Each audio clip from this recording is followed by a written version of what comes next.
അമേരിക്കയുടെ 5 യുദ്ധവിമാനങ്ങൾ ഇറാന്റെ മിസൈൽ പൊടിച്ചിട്ടു.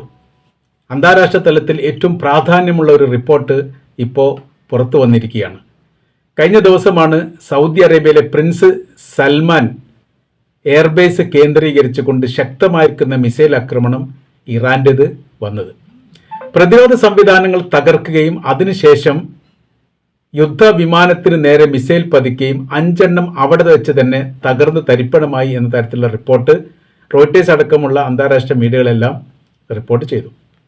അത് ഇസ്രായേലിൻ്റെ പത്രങ്ങളും മീഡിയകളും കുറച്ചും കൂടി കണിശമായ രീതിയിലാണ് റിപ്പോർട്ട് ചെയ്തത്. 5-ലധികം വിമാനങ്ങൾക്ക് പരിക്കേറ്റിരിക്കുന്നു, 5-ലധികം വിമാനങ്ങൾക്കും കേടുപാട് സംഭവിച്ചിരിക്കുന്നു എന്ന തരത്തിലാണ്. എന്നാൽ ടൈംസ് ഓഫ് ഇന്ത്യ അടക്കമുള്ള മറ്റു മീഡിയകളൊക്കെ പറയുന്നത് 5 എണ്ണം തകർക്കപ്പെട്ടിരിക്കുന്നു എന്ന തരത്തിലാണ്.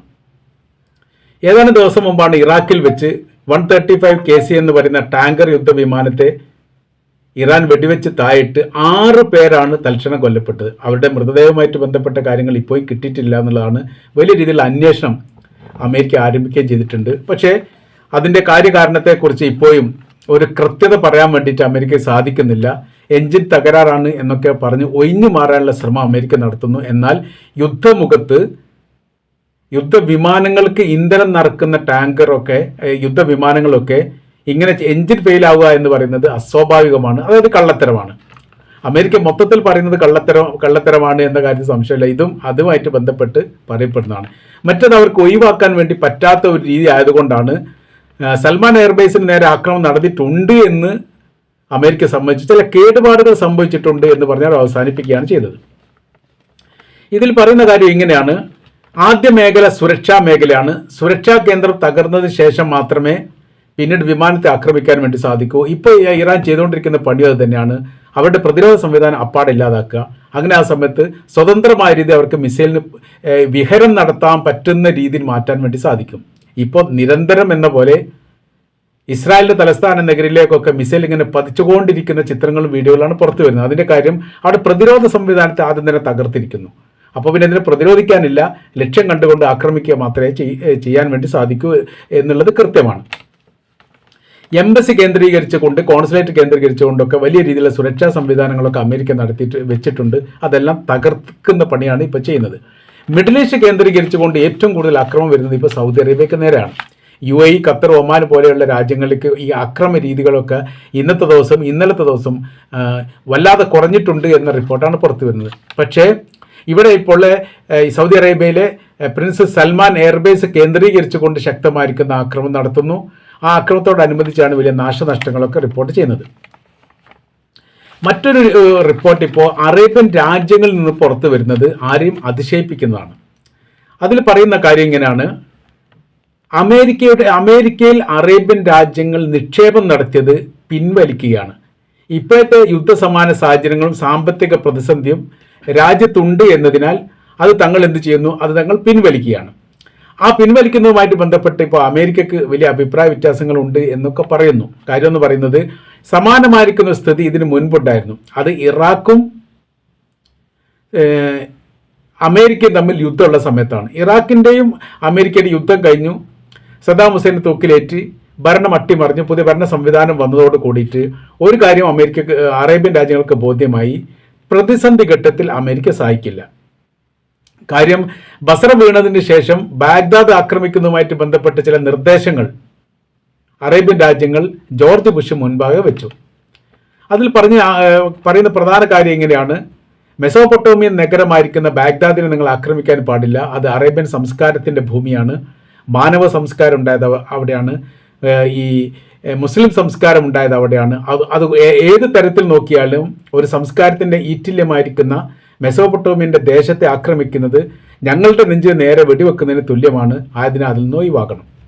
സാമ്പത്തികമായ രീതിയിൽ കുവൈറ്റുമായിട്ട് ബന്ധപ്പെട്ട വിഷയത്തിൽ നിങ്ങൾക്കുണ്ടായിരിക്കുന്ന നഷ്ടങ്ങൾ വകവെച്ച് തരാൻ ഞങ്ങൾ തയ്യാറാണ്. അങ്ങനെ കുറഞ്ഞിരിക്കുന്ന ഒരു നിർദ്ദേശമാണ് അറേബ്യൻ രാജ്യങ്ങൾ അന്നത്തെ പ്രസിഡന്റായിരുന്ന ജൂനിയർ ജോർജ് ബുഷ് മുമ്പാകെ വെച്ചത്. പക്ഷേ സദ്ദാം ഹുസൈൻ്റെ ഭരണത്തെ അട്ടിമറിച്ചുകൊണ്ട് അവിടെ സർവാധിപത്യം ഉണ്ടായി. അതിൻ്റെ ഒരു നിയന്ത്രണ രീതി അമേരിക്കയുടെ കൈവശത്തിൽ വന്നാൽ ഈ മേഖലയിൽ ഒരു ശക്തമായിരിക്കുന്ന ഒരു സാന്നിധ്യമായിട്ട് ഭാവിയിൽ അമേരിക്ക ഉണ്ടാകാൻ ഒരു അവസരമുള്ളത് നഷ്ടപ്പെടുത്താൻ വേണ്ടി സാധിക്കുകയില്ല എന്നുള്ളതാണ് അന്നത്തെ ജോർജ് ബുഷിൻ്റെ നിലപാട്. അത് പറഞ്ഞിട്ടില്ലെങ്കിലും പിൽക്കാലത്ത് പിന്നീട് പത്രങ്ങളൊക്കെ അത് എഴുതുകയും ചെയ്തു. അപ്പോൾ അവിടെ രണ്ട് രീതിയുണ്ട്. അന്നത്തെ കാലത്തും ഇറാൻ അമേരിക്കയുടെ ശത്രുവാണ്. അമേരിക്കയ്ക്ക് ആക്രമിക്കാൻ വേണ്ടി വളരെ എളുപ്പം കഴിയുക ഇറാഖിൽ നിന്നാണ്. അതിന് ഇറാഖിൻ്റെ നിയന്ത്രണം കിട്ടണം. അന്നത്തെ കാലത്ത് ഏറ്റവും വലിയ അറേബ്യൻ രാജ്യത്തെ സൈനിക ശക്തി സദ്ദാം ഹുസൈൻ്റെ സൈനികരാണ്. അതില്ലാതാക്കുന്ന സമയത്ത് ആ മേഖലയിൽ ഒരു സ്വാതന്ത്ര്യം ഉണ്ടാക്കാൻ വേണ്ടിയിട്ടും ഒരു ആധിപത്യം ഉണ്ടാക്കാൻ വേണ്ടി അമേരിക്കയ്ക്ക് സാധിക്കും. അപ്പോൾ വല്ലാതൊന്നും അറേബ്യൻ രാജ്യങ്ങൾ ഈ അമേരിക്കയുമായിട്ട് ഉടയുന്ന ഒരു സ്ഥിതി ഉണ്ടാവില്ല എന്നും കൂടി മനസ്സിലാക്കിയതിൻ്റെ അടിസ്ഥാനത്തിലാണ് അവിടെ അറേബ്യൻ രാജ്യങ്ങളുടെ നിലപാടിനെ മാറ്റിക്കൊണ്ട് ഇറാഖിലെ ഭരണം അട്ടിമറിക്കാനുള്ള സംവിധാനത്തിലേക്ക് കാര്യങ്ങൾ നീങ്ങിയത്. അപ്പോൾ അത് വല്ലാത്ത രീതിയിൽ അറേബ്യൻ രാജ്യങ്ങൾക്ക് പ്രഹരമേൽപ്പിച്ച കാര്യമാണ്. കാര്യം 75 വർഷമോ അതിലധികമോ ബന്ധങ്ങളുണ്ട് അറേബ്യൻ രാജ്യങ്ങളും അമേരിക്കയും തമ്മിൽ. പതിറ്റാണ്ടുകളിലെ ബന്ധങ്ങളാണ്. ഒരു രീതി പറഞ്ഞാൽ ഒരു നൂറ്റാണ്ടിൻ്റെ ബന്ധമുള്ള അറേബ്യൻ രാജ്യങ്ങൾ പോലും ഉണ്ട് എന്നാണ് പറയപ്പെടുന്നത്. അപ്പോൾ അവരുടെ ഒരു നിലനിൽപ്പുമായി ബന്ധപ്പെട്ട സാംസ്കാരികപരമായിരിക്കുന്ന ഒരു തനിമ നിലനിർത്താൻ വേണ്ടി തങ്ങളുമായിട്ട് സഹകരിക്കണമെന്ന് അറേബ്യൻ രാജ്യങ്ങൾ അമേരിക്കയോട് പറഞ്ഞിട്ട് മുഖവിലേക്ക് എടുത്തിട്ടില്ല എന്നുള്ളൊരു പരാതി അന്ന് തന്നെ ഉണ്ടായിരുന്നു. ലോകബാങ്കിൽ നിക്ഷേപിക്കപ്പണവും അതേപോലെ തന്നെ അമേരിക്കൻ ബാങ്കിൽ നിക്ഷേപിക്കപ്പെട്ട പണമെല്ലാം ഘട്ടം ഘട്ടമായിട്ട് പിൻവലിക്കുന്നതിനെ കുറിച്ചൊക്കെ ആലോചന ഉണ്ടായത് അന്ന് മുതലാണ്. എന്നാൽ അത് പെട്ടെന്ന് നടക്കാത്തൊരു കാര്യമായിട്ട് അന്ന് നിലനിന്നു. പിന്നീട് ഘട്ടം ഘട്ടമായ രീതിയിൽ വ്യവസായികളും സമ്പന്നരും ഭരണാധികാരികളുമായിട്ട് ഇരിക്കുന്ന ആൾക്കാരൊക്കെ പല ഘട്ടങ്ങളിലും പല സാഹചര്യത്തിലും ഈ പ്രവൃത്തി ചെയ്തിട്ടുണ്ട് എന്നാണ് മനസ്സിലാക്കാൻ വേണ്ടി പറ്റുന്നത്. രണ്ടാം ഘട്ടത്തിൽ ഇപ്പോൾ ഇറാനുമായിട്ട് ബന്ധപ്പെട്ട് വലിയ രൂക്ഷമായിരിക്കുന്ന വിഷയങ്ങളും പ്രശ്നങ്ങളും അമേരിക്കയുമായിട്ട് ഉണ്ടാകുന്ന സമയത്ത് ഒരു കരാർ വ്യവസ്ഥയിലെത്താനും തങ്ങൾ പോലും വലിയ രീതിയിൽ പ്രയാസപ്പെടുന്ന ഒരു യുദ്ധത്തിലാണ്, അല്ലെങ്കിൽ യുദ്ധത്തിൻ്റെ അഭിമുഖത്തിലാണ് തങ്ങൾ നിൽക്കുന്നത്. അത് ഒഴിവാക്കാൻ വേണ്ടി അമേരിക്ക തന്നെ മുൻകൈ എടുക്കണം. അത് ഇറാൻ പറഞ്ഞിരിക്കുന്ന കാര്യം, തങ്ങൾ ആക്രമിച്ചിട്ടില്ലെങ്കിൽ തങ്ങൾ തിരിച്ചാക്രമിക്കില്ല എന്നുള്ളതാണ്. അമേരിക്ക ആക്രമിക്കുന്നു, ഇറാൻ തിരിച്ചടിക്കുന്നു. ഇറാൻ സർവ്വ സൈനിക ബലവും ഉപയോഗിച്ചുകൊണ്ടുള്ള തിരിച്ചടി ഉണ്ടാകുന്നു. അപ്പോൾ അങ്ങനെ ആ സമയത്ത് അത് രൂക്ഷമായിരിക്കുന്ന സ്ഥിതിയിലേക്ക് വരുന്നു. ഏറെക്കുറെ 18ഓളം രാജ്യങ്ങളെ ഇപ്പോഴത്തെ നിലവിലെ സാഹചര്യത്തിൽ ഇറാൻ ആക്രമിച്ചിട്ടുണ്ട് എന്നാണ്. അപ്പോൾ അറേബ്യൻ രാജ്യങ്ങളെ കേന്ദ്രീകരിച്ചുകൊണ്ടാണ് നിരന്തരം ഇപ്പോൾ ആക്രമണം വന്നുകൊണ്ടിരിക്കുന്നത്. വലിയ സാമ്പത്തിക ബാധ്യതയും പ്രശ്നങ്ങളും ഈ മേഖല കേന്ദ്രീകരിച്ച് ഉണ്ടാവാനുള്ള സാധ്യത വളരെ കൂടുതലാണ്. ഇവിടെ ഉണ്ടാക്കുന്ന പെട്രോളിയങ്ങളൊന്നും പുറത്തോട്ട് വിൽപ്പന നടത്താൻ പറ്റുന്നില്ല. ഹോർമുസ് കടൽ അടിച്ചിരിക്കുന്നു. ഇതിനെല്ലാം കാരണക്കാരൻ അമേരിക്കയാണ്.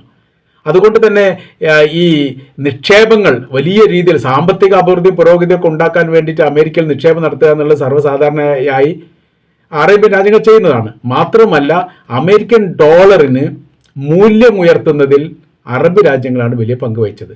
അവരുടെ പെട്രോളിയം അത്രയും അമേരിക്കയുടെ ഡോളറിലാണ് വിനിമയം നടത്തുന്നത് എന്നതിനാൽ ആ രാജ്യത്തെ, അതായത് അമേരിക്കൻ ഡോളറിൻ്റെ കറൻസിയുടെ മൂല്യം ഉയരാൻ വലിയ ഒരളവോളം പങ്കുവഹിച്ചത് അറേബ്യൻ്റെ പെട്രോളിയമാണ്. ഇപ്പോൾ ഇറാൻ മുന്നോട്ട് വെച്ചിരിക്കുന്ന ഒരു നിർദ്ദേശം തന്നെ പ്രധാനമായിരിക്കുന്നത് അതാണ്.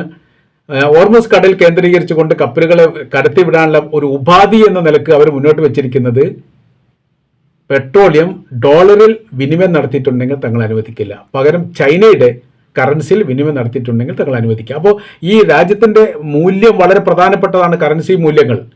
അപ്പോൾ അതിൽ തൊട്ടുപോലും ഇപ്പോൾ ഇറാൻ കളിക്കുന്നുണ്ട് എന്നുള്ളതാണ്. അപ്പോൾ രണ്ട് വിഷയങ്ങളാണ് നമ്മളിപ്പോൾ പറഞ്ഞത്. ഒന്ന്, ഇറാൻ്റെ ആക്രമണം, അതിൻ്റെ പ്രഹരശേഷി അതികഠിനമാണ്. അതിൽ അമേരിക്കയുടെ പ്രതിരോധം, ഇസ്രായേലിൻ്റെ പ്രതിരോധ സംവിധാനം അപ്പാടെ തകർന്നിരിക്കുന്നു. അങ്ങനെ 5 വിമാനങ്ങൾ സ്വാഹ ആയിട്ടുണ്ട് എന്നുള്ള റിപ്പോർട്ട് പുറത്തു വരുന്നു. പിന്നെ രണ്ടാമത്തെ വിഷയമാണ് നമ്മൾ ഈ പറഞ്ഞത്, നിക്ഷേപവുമായിട്ട് ബന്ധപ്പെട്ട നിക്ഷേപം വലിയ രീതിയിലുള്ള പ്രഹരം തന്നെയാണ്. അറേബ്യൻ രാജ്യങ്ങൾ അമേരിക്കയിലുള്ള നിക്ഷേപം പിൻവലിക്കുക എന്ന് പറഞ്ഞാൽ അവരെല്ലാ കാലത്തും സാമ്പത്തിക മാന്ദ്യത്തിൻ്റെ സ്ഥിതിയിലേക്ക് എത്താനുള്ള സാധ്യത വളരെ കൂടുതലാണ്. ഈ രണ്ട് പ്രതിസന്ധിയെയും എങ്ങനെ അതിജീവിക്കാൻ സാധിക്കും എന്നുള്ളതാണ് യഥാർത്ഥത്തിൽ ഇപ്പോൾ അമേരിക്ക ചിന്തിച്ചു കൊണ്ടിരിക്കുന്നത് എന്ന് ചുരുക്കം.